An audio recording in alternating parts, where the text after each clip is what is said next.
এবার হয়তো বোলিং এর কিছুটা সুইং হতে পারে বাতাস হচ্ছে মাঠে। এক বল কোনো রান, 5 বলে 6 রান।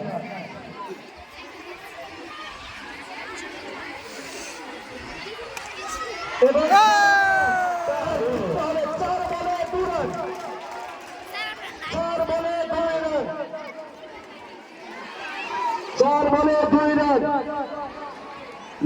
নুরানি দেখছি এখন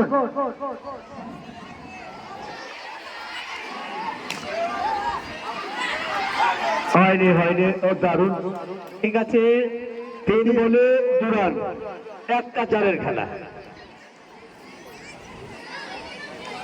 ওয়াইড বল, 3 বলে 1 রান। ম্যাচ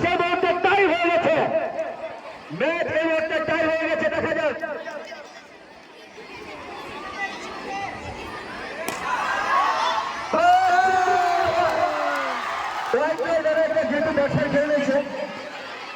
আচ্ছা, দারুণ। এইমাত্র লোককে দেখলাম আমরা নুরানি দিয়ে। হ্যালো, সিএসকে প্লেয়াররা তোমরা মাঠে নেমে যাও, আর এলএসডি প্লেয়ারদের বলছি 5 মিনিটের মধ্যে তোমরা কিন্তু মাঠে নামো। ফাইনাল খেলা এক্ষুনি অনুষ্ঠিত হবে। আমাদের হেড স্যার চলে এসছে, প্রথমে প্লেয়ার পরিচিতি হয়, তারপরে